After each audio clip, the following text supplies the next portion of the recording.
All right. Hey, friends, what's happening? What's shaking? What's going on? This is Andy coming to you again from here in Germany at the Warwick HQ. I'm totally stoked to be here today and honored to be able to show you the 2026 limited edition Fortress. We're going to have a lot of fun, learn about all the specs, tell you about everything that's cool about this limited edition instrument, and I'm going to share with you my personal experience with the Fortress Space and how excited I am to see it come back. Okay, I'm here with the 2026 Teambuilt Fortress. Talking about the Fortress specifically, this body style. This is kind of an instrument that was quite popular in the 1990s with Warwick, and it kind of disappeared for a while, and now it's back, so it's really exciting. The cool thing about the Fortress body style is that with this long upper horn, it balances really, really well. So this is the Teambuilt version. It's going to be a little bit different than the Master Built version, and I'm going to tell you about what the differences are in this entire series of videos. So going back into the history with the Fortress, back in 2014, there was a limited edition Fortress that was really cool. I actually did a blast from the past video with that, so we can put a link in there and you can check that out. Let's dive into the specs and I'll tell you all about it. First of all, the top wood and the fingerboard wood, they're Amara Ebony. It's the same thing as Makassar ebony. However, it only grows in Indonesia. And because the soil is different, it has a slightly different tint to it. Where the Makassar ebony has a darker black and chocolatey striping, the Amara has a more pinkish tint to its striping. So it's very similar wood. It's identical structurally, but because of the geographic location, it has a slightly different tint to it. It's a C-shaped three-piece neck, maple, and the body has the Amara top and a USA swamp ash back, but it's a chambered body, which reduces the weight. And everybody loves the chambered bodies these days because it just makes them slightly lighter and more comfortable. In terms of the finish, it has a natural black burst top and a Nirvana black satin finish on the back and the back of the neck.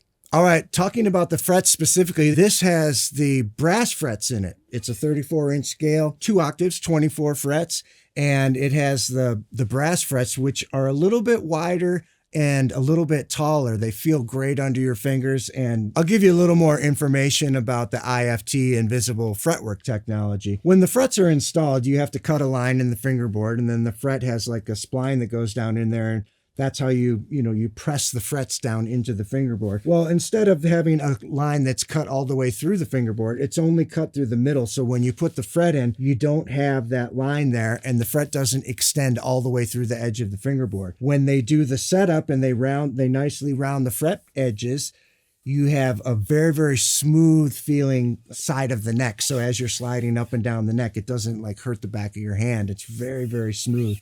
So that's a great benefit to the instrument, is having the IFT Invisible Fretwork Technology. All right, let's take a look at the headstock and talk about the features up at this end of the instrument. First of all, you have the quick access truss rod cover. When it comes time to make an adjustment to your truss rod to make your relief feel the way you want it to, you simply pop that cover off, put your Warwick tool in there and make an adjustment. It takes a couple of seconds. Super, super easy and convenient. Then you have the Justinut 3 Tudor adjustable nut system. This enables you to raise and lower the strings at the nut to fine-tune your setup. And I'll add that the new and improved Warwick tuners in the black look fantastic on this headstock.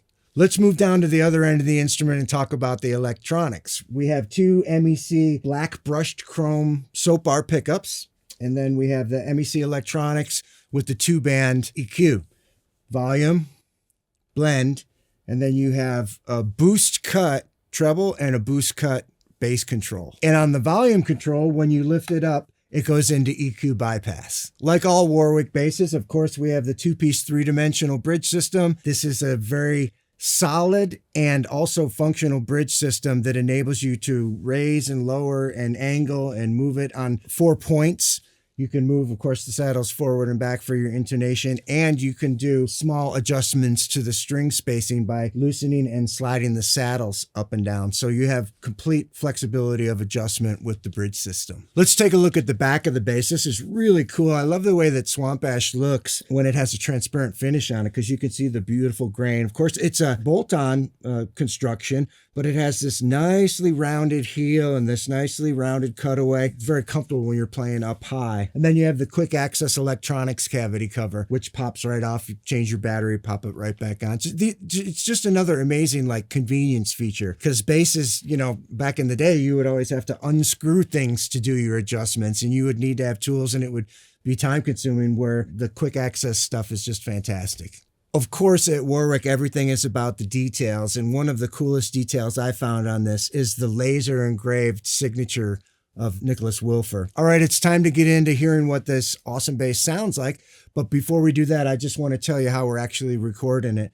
I'm playing through the Warwick Gnome iPro 600 head into a pair of Gnome cabinets, and we have the cab mic'd and a direct signal, and we're blending those two sources to create the sound that you're hearing. I'm starting on the 4-string version, and then later we'll move over to the 5-string version. All right, playing example number 1. I'm going to start on just the neck position MEC soapbar. I have the treble slightly cut and the bass slightly boosted.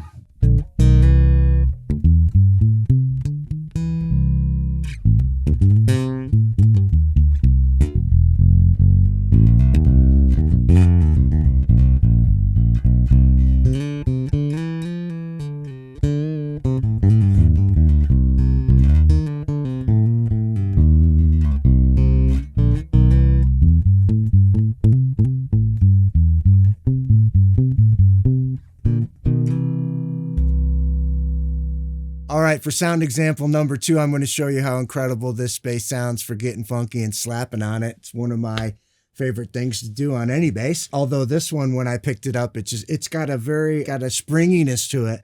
So anybody that, if you like slapping the bass, we love it when it's springy like that. Anyway, I have the controls with both pickups straight up, so the blend control's in the middle, and I have the 2-band EQ controls right in the middle. So everything's right in the middle.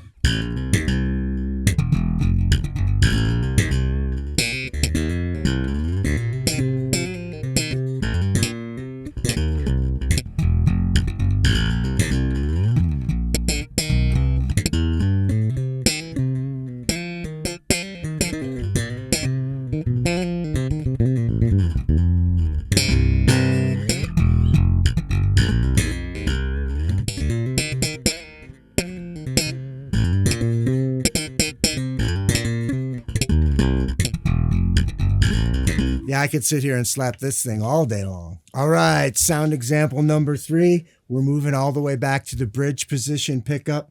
And one of the things I want to mention about this is like the way that the frets feel. I talked about that at the beginning. Man, they're so creamy, and it really, really comes to life for me. I really noticed it on the back pickup. So I'm just on the bridge pickup, and I have the bass boosted about 25%. It's kind of a significant boost in the bass control, and kind of a significant cut on the treble control, about 25% cut rolled off of the high end.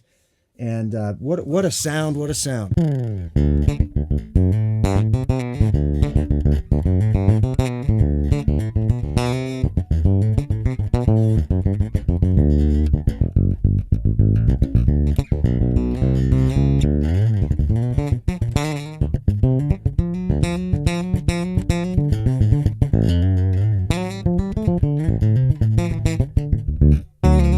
All right, now I've got the 5-string version, and wow, what an amazing low B. I'll give you some playing examples so we can really focus in on the growl that this low B has, because it is really, really cool. I have the controls set with both pickups right in the middle. The treble control is slightly cut, and the bass control is slightly boosted, maybe about 10%. And check out the growl on this low B string.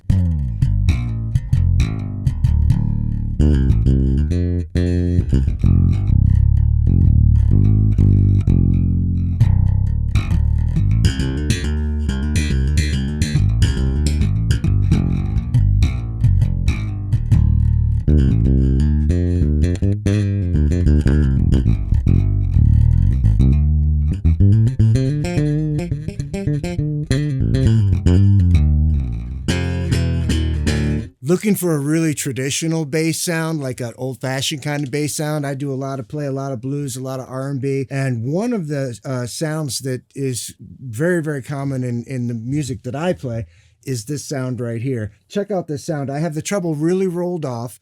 I'm just on the neck pickup, and I have the bass boosted about 25%.